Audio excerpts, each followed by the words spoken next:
Okay, so now I'll log in with this agent POS device and will carry out certain transactions. So we can provide login with the agent's registered phone number or an account number. Okay, so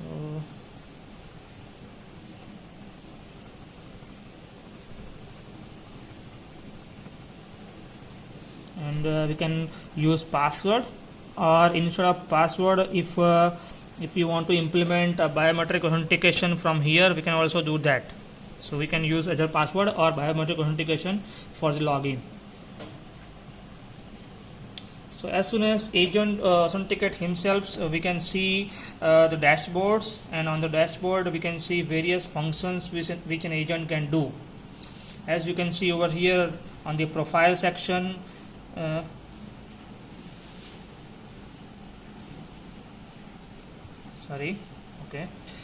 so agent can see or this his KYC profile, all the details which he has submitted while onboarding himself. As you can see right now, this agent is on a less KYC profile.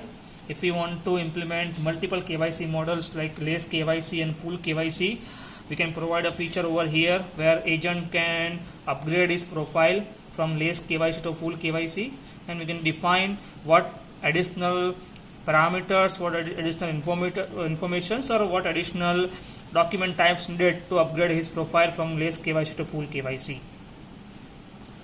Agent can see his balance over here, how much balance he has in his agent account, and how much transactions he will be able to do with this balance. Agent can see his transaction history, all the transactions which he has made. Last 5 transactions, he can provide transactions for today, transactions for yesterday, last 7 days, last 30 days, this month. So we have various filters available. In case of custom range, the agent can select from date and to date, and we can fetch all the transactions on this POS device.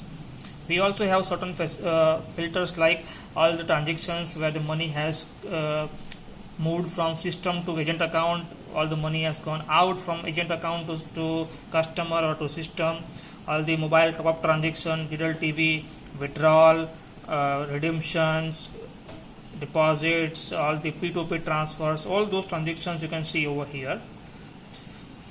On a broader side, as you can see that there is a different icons of customer onboarding. So this is the menu item to onboard all the new customers. It supports withdrawal money, so we can support withdrawal of the customer's account. It supports deposit of money, where customer can walk in with the cash and can deposit money to his or her account. It supports token redemption.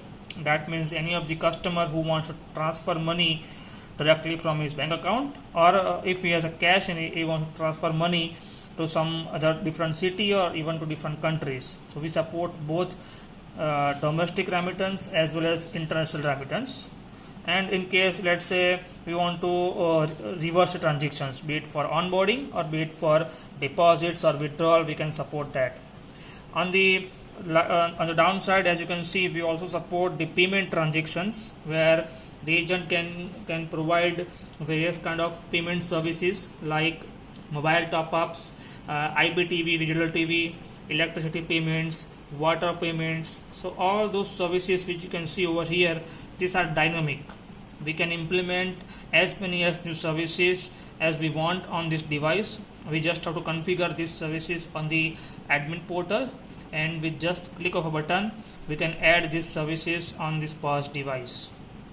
Apart from that, as you can see, there are various settings menu, various password policies, transaction PIN policy, terms and conditions, privacy policies.